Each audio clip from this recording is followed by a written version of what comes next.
Hello students, कैसे हैं आप सब। आई होप आप सब अच्छे होंगे। आईसीटी वर्चुअल क्लासरूम में आप सबका स्वागत है। मैं विकास। बच्चों, क्लास 10th का मैथ सम कर रहे हैं और पेपर सॉल्विंग यहाँ पे चल रहा है। तो क्वेश्चंस, ठीक है, जो सैंपल पेपर टाइप या फिर जो आपके पेपर के प्रिपरेशन के लिए जरूरी हैं, वो क्वेश्चंस यहाँ पे हम सॉल्व कर सकते हैं। देखिए, यहाँ पे कुछ मल्टीपल चॉइस क्वेश्चन देख पा रहे हैं आप। तो ये एक अंक के लिए आते हैं क्वेश्चंस आपके पास, ठीक है, एग्जाम में। तो अलग अलग टाइप के क्वेश्चन हम यहाँ पे प्रैक्टिस करने वाले हैं। जैसे फर्स्ट क्वेश्चन क्या है, in the given figure graph of polynomial px is shown, number of zeros of px कितने हैं, ये आपको बताना है। px के कितने जीरोज यहाँ पे आप देख पा रहे हैं। तो उसके लिए नंबर ऑफ जीरोज कैसे हम बता सकते हैं, ये आपको पता होना चाहिए, ठीक है। तो डिस्कस करेंगे इसको, एक बार आप कोशिश कीजिए। और इसमें से देखिए, चार ऑप्शन आपको दिए गए हैं ए बी सी डी। तो ए बी सी डी चारों में से कोई एक ऑप्शन ठीक होगा, वो आपको मेंशन करना है करेक्ट ऑप्शन कौन सा है, ठीक है। तो नोट करेंगे इसको और सॉल्व करेंगे।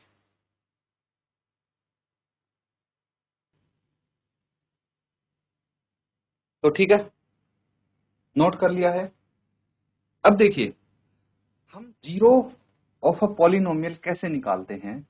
तो जितनी बार ये एक्स एक्सिस देख रहे हैं, ये है वाई एक्सिस। तो हमारा ग्राफ जितनी बार भी एक्स एक्सिस को क्रॉस करेगा, जैसे एक यहाँ, ठीक है, एक बार यहाँ किया, दूसरी बार यहाँ किया, तीसरी बार यहाँ पे किया, तो 3 टाइम्स इसने एक्स को क्रॉस किया है। तो एक्स की कितनी अलग अलग वैल्यूज हैं, 3 अलग अलग वैल्यूज मिल गई। तो नंबर ऑफ जीरोज यहाँ पे 3 होंगे, है ना। यही तो होती है, एक्स की अलग अलग कितनी वैल्यूज हैं आपके पास, वही नंबर ऑफ जीरोज हो जाते हैं। यहाँ पे 3 है तो 3 जीरोज हो जाएंगी। इसकी ऑप्शन ए करेक्ट ऑप्शन होगा। इसी तरह से अगला देखिए, क्या बोला गया है इसमें, 22nd टर्म, ठीक है, इसको भी नोट करेंगे फर्स्ट को। ये देखिए, आपको 22nd टर्म बतानी है इस एपी की क्या है। तो इसको हम कर सकते हैं। देखिए, एपी लिख लीजिए, इसको सॉल्व करेंगे पहले। तो एपी है आपके पास 3/2, 1/2, -1/2, -3/2, ठीक है। 3/2, 1/2, एपी क्या है, 3/2, 1/2, -1/2, -3/2, तो ऑन। ये है हमारे पास एपी। अब इसकी 22nd टर्म क्या होगी, ये आपको बताना है कि 22वां पद कौन सा यहाँ पे होगा, ठीक है। तो हम क्या कर सकते हैं इसको सॉल्व करने के लिए, फर्स्ट टर्म कितनी है वो देख लेंगे, 3/2 है, ठीक है। कॉमन डिफरेंस निकाल लीजिए, 1/2 -3/2 कितना आ जाएगा, दो एलसीएम है ना।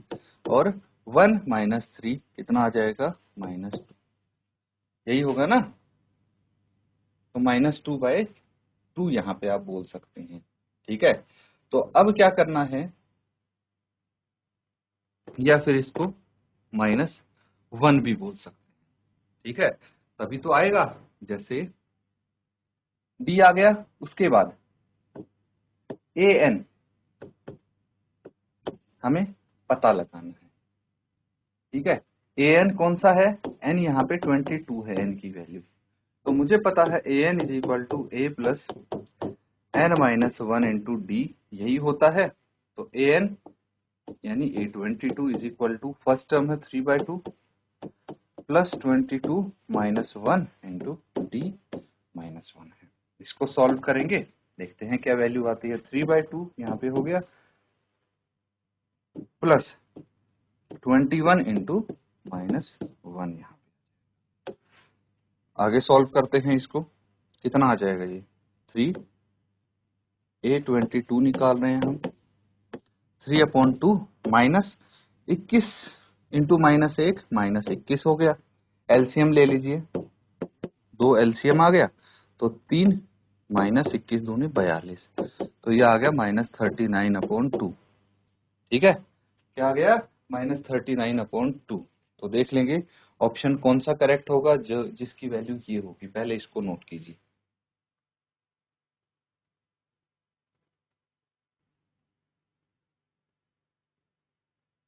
तो ठीक है बच्चों, नोट कर लिया है। देखिए अब आपका 22nd टर्म आई है -39/2। ठीक है, तो -39/2 यानी ऑप्शन सी यहाँ पे करेक्ट ऑप्शन होगा। दिक्कत पता कब आती है? दिक्कत तब आती है जब आपका कुछ गलत आंसर आ जाए या फिर कुछ ऐसा आंसर आ जाए जो इन चार ऑप्शंस में ना हो। तो आपको क्या करना है कि जो क्वेश्चंस जैसे मल्टीपल चॉइस है, जो क्वेश्चंस आप फटाफट कर सके 5 सेकंड के अंदर या 7 सेकंड के अंदर, 10 सेकंड के अंदर, तो उनको फटाफट अटेम्प्ट करो। ऐसा नहीं है कि एक ही क्वेश्चन में आपको बहुत सारा समय वेस्ट नहीं करना है। स्टार्टिंग में ये चीज समझना कि आपको जितने आपको ये आ रहे हैं इजीली आराम से आ रहे हैं, उनको सॉल्व किया और आगे बढ़ गए। जब आपने पूरा क्वेश्चन पेपर कर लिया उसके बाद वापस से हम आएंगे और जो क्वेश्चन आपके छूटे थे या फिर आपको लगता है कि हाँ थोड़ा टाइम टेकिंग है लेकिन हो जाएंगे, उनको फिर करेंगे आप सॉल्व। तो इससे टाइम मैनेजमेंट आपका बहुत अच्छा हो जाएगा। ठीक है बच्चों, अब यहाँ पे देखिए नेक्स्ट पार्ट क्या है, अगला क्वेश्चन क्या है। इसमें है एक लाइन, ठीक है, ये एक्स एक्सिस को कहाँ पे इंटरसेक्ट करती है ये बताना है। तो मुझे ये बताइए कि अगर हमें एक्स एक्सिस पे कहाँ इंटरसेक्ट कर रही है, अगर वो बताना है तो इसके लिए हम y0 बोल सकते हैं, है ना। हमें तो एक्स एक्सिस के लिए बताना है, तो एट एक्स एक्सिस y क्या होता है, 0 होता है। तो उसके लिए अगर हम सॉल्व करेंगे 2x माइनस 3y तो 0 हो गया इज इक्वल टू 6 है। तो 2x कितना आ गया, 6 के बराबर, x आ गया 6/2 यानी 3। x 3 है, y 0 है। तो कैसे लिखते हैं हम ऐसे वाले कोऑर्डिनेट, 3 और x कोऑर्डिनेट y ऐसे लिखते हैं। तो x 3 है, y 0 है, तो 3 0 कहाँ पे है, ये रहा ऑप्शन डी करेक्ट ऑप्शन है कि नहीं। नोट कर लेंगे इसको।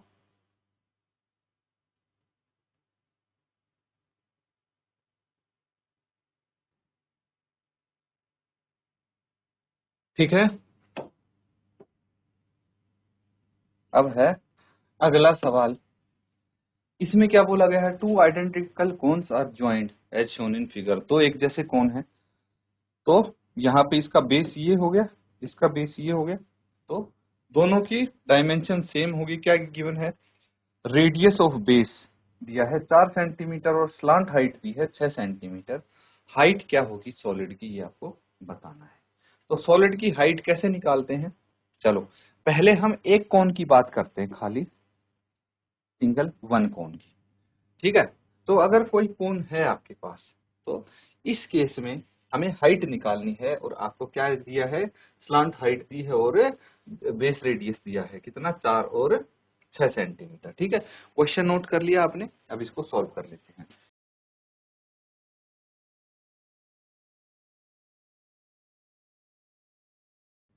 रेडियस क्या है, 4 सेंटीमीटर, स्लांट हाइट यानी एल कितनी है, ये 6 सेंटीमीटर है। इसको हम आर से भी डिनोट कर सकते हैं। ठीक है, तो अब मुझे बताइए कि इसकी अगर हाइट निकालनी है तो पाइथागोरस थ्योरम हम जो ये रूल कर लगाते हैं, L square is equal to क्या होता है, R square plus H square, इसी का यूज करते हैं। चलिए थोड़ा और डिटेल में इसको हम समझ लेते हैं।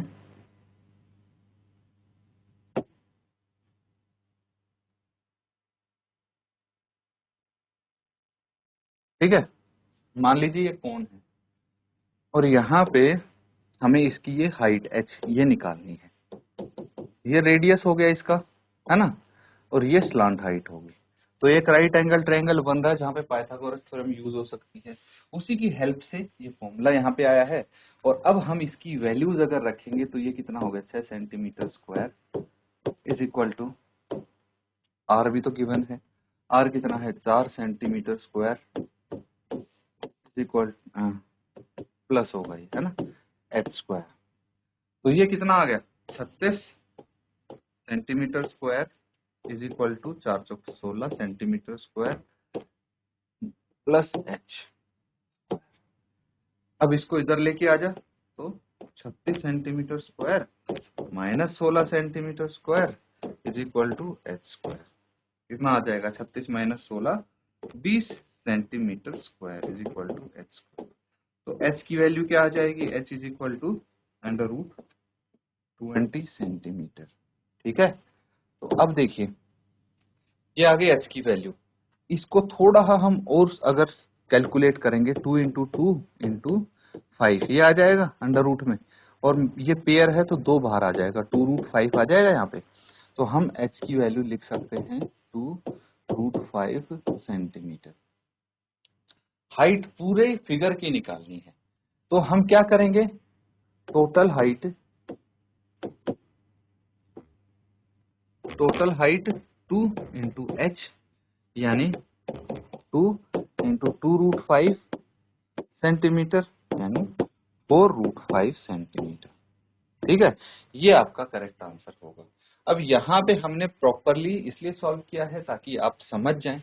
आप डायरेक्टली इसको वैल्यूज को रख के यहाँ पे, ठीक है, और एक आधा स्टेप अगर स्किप भी करते हैं तो कोई दिक्कत नहीं, क्योंकि यहाँ पे मल्टीपल चॉइस क्वेश्चन की बात होती है। तो मैटर क्या करता है, डायरेक्ट आंसर मैटर करता है, सही आंसर तक पहुंचना है कैसे न कैसे करके कम समय में। ठीक है, तो ये मैंने एक्सप्लेन किया है आपको अच्छे से, इसको नोट कर लीजिए।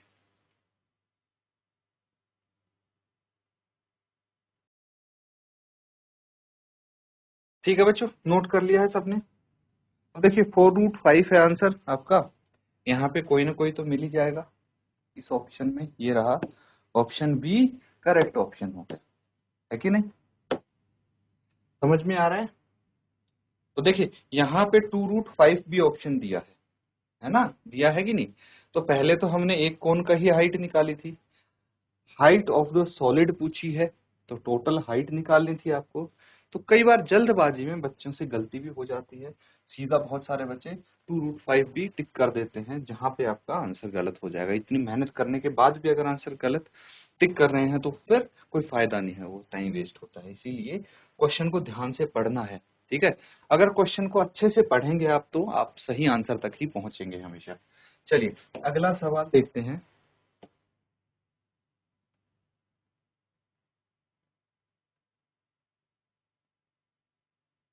ये है, अब आपको बताना है कि value of k for which the system of equation this is inconsistent. For inconsistent, inconsistent के लिए हम क्या बोल सकते हैं, पहले इक्वेशन लिख लें, है ना, इसको डिटेल में ही थोड़ा सा समझेंगे। 3x minus 7y is equal to 1 है एक, तो 3x minus 7y is equal to 1। दूसरी इक्वेशन क्या है, kx plus 14y is equal to 6। kx plus 14y is equal to 6। kx plus 14y is equal to 6। ठीक है, और inconsistent के लिए, और यही बोला है ना कि the value of k for which the system of equation is inconsistent. For inconsistent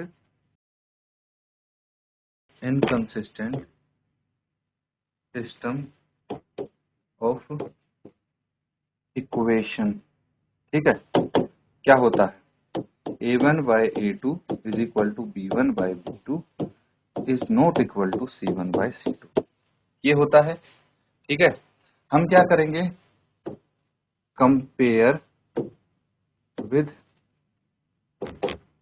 a1x plus b1y plus, या फिर हम इसी फॉर्मेट में लिख देते हैं, is equal to c1 a2x plus b2y is equal to c2। ठीक है, तो यहाँ पे a1 की वैल्यू आ गई 3, b1 की वैल्यू आ गई -7, c1 की वैल्यू 1 आ गई, a2 की वैल्यू k, b2 की वैल्यू 14, c2 की वैल्यू 6, ये आ गई है। तो अब ये वैल्यूज इसमें अगर पुट करेंगे हम तो क्या लिख सकते हैं, देखिए a1 by a2 is equal to b1 by b2, यही है। तो जो इक्वल है वहां से हमारी k की वैल्यू आ जाएगी, तो यहाँ पे 3 upon k is equal to -7 upon 14 आ जाएगा। इसको सॉल्व करेंगे कितना आ जाएगा, क्रॉस मल्टीप्लाई कर दीजिए, 3 into 14 is equal to -7 into k. ठीक है, -7 को भी इधर ले आइए, 3 into 14 upon -7 is equal to k. इससे कैंसिल आउट करेंगे, 7 इंटू 2 14, के इज इक्वल टू -6 आ जाएगा। ठीक है, नोट कर लेंगे इसको।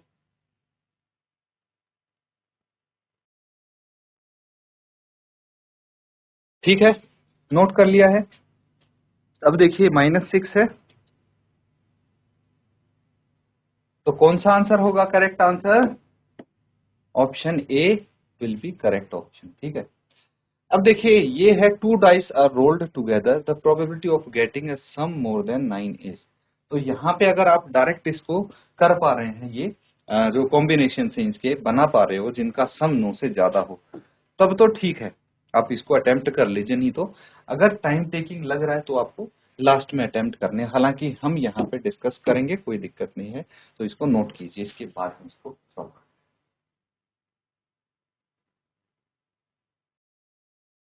तो ठीक है, अब देखते हैं। देखिए, सबसे पहले आप ये समझिए कि जब दो डाइस फेंकते हैं तो सम क्या क्या आ सकता है उनका। सम मिनिमम आएगा 2, है ना। दोनों में अगर आपका एक एक नंबर आया तो दोनों का सम 2 हो गया। फिर 2 से लेके आपका सम 12 तक आ सकता है। अगर दोनों में 6 6 आया तो 12 आएगा। हमें क्या चाहिए, हमें चाहिए या तो सम हो 9 से बड़ा यानी 10, है कि नहीं, या तो सम हो 10। तो 10 के केस में बताइए कि कैसे हमारा सम मिनिमम एग्जैक्टली 10 आ सकता है। या तो पहली डाइस में 4 हो, दूसरी में 6 हो, 10 आ जाएगा। या फिर पहली डाइस में भी 5, दूसरी में भी 5, 10 आ गया। या फिर पहली डाइस में 6 आ जाए, दूसरी में 4 आ जाए। तो 3 आउटकम्स हो गए इसके। कितने हो गए, 3 आउटकम्स हो गए सम 10 होने के। अगर सम 11 होगा तो एक डाइस में 5 आना चाहिए, एक में 6 आना चाहिए। या फिर पहली में 6, दूसरी में 5, और कोई ऑप्शन तो नहीं है, इसके 2 आउटकम्स हो गए। अगर 12 चाहिए तो मुझे दोनों ही डाइस में 6 6 चाहिए, इसका एक आउटकम्स हो गया। उसके अलावा और कुछ तो नहीं लग रहा पॉसिबिलिटी। तो अब देखिए, प्रोबेबिलिटी क्या होता है, प्रोबेबिलिटी होता है ऑफ गेटिंग 9, है ना। प्रोबेबिलिटी सम क्या हो जाएगा, नंबर ऑफ फेवरेबल आउटकम्स, 3 + 2 5 और 1 6। यहाँ पे फेवरेबल आउटकम्स 6 हैं। और अगर हम 2 डाइस, ठीक है, थ्रो करते हैं तो टोटल पॉसिबल आउटकम्स 6 × 6 36 होती हैं। ठीक है, तो टोटल आउटकम्स 36 हैं। तो 6 × 1 = 6, 6 × 6 = 36, 1/6 आपका उत्तर आ जाएगा। Option C is the correct option, है ना। तो अगर डायरेक्टली आप ये चीज पता लगा पा रहे हैं तो कर लीजिए इसको अटेम्प्ट, बहुत कम समय में हो जाएगा आपका, तो अच्छा है। अगर आपको समय लग रहा है, पूरा टेबल बनाना पड़ रहा है ये 3 चीज फाइंड करने के लिए, तब फिर आप इसको लास्ट में अटेम्प्ट करना, डिसाइड आपको करना है। बहुत ज्यादा समय कम मार्क्स के क्वेश्चन में नहीं लगाना है। आपको जब 6 मार्क्स के क्वेश्चन देखने को मिलेंगे, 4 मार्क्स के, उनमें आप समय दे सकते हैं। ठीक है, तो उनमें भी उतना ही समय देना है जितना आपको सूटेबल लगता है। तो उस हिसाब से स्ट्रेटेजी बना के आप एग्जाम दे सकते हैं। चलिए इसको नोट कर लीजिए।